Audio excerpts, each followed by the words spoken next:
Got excited about Juneteenth. Just people coming together. I love to see black people supporting black people. Okay. I think that's the dopest shit in the world. Now, what's next for you? I just was in a new scary movie that's supposed to be dropping. I got a new TV show dropping. And he gonna be a part of my show too, y'all. Yeah, but I agreed to it already. So I support. Oh, okay. You didn't open the message though. I had to. I seen it though. I thought I was lying. I said yeah. I did say yeah, right? I don't know, did you? Yeah. So y'all see it here now. He gonna be a part of my show, y'all. I swear I thought I said yeah, so I'm a part of it. What you most excited about?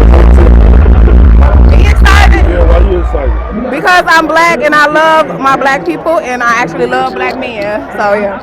That's hard. I love that. I love that. You look good too.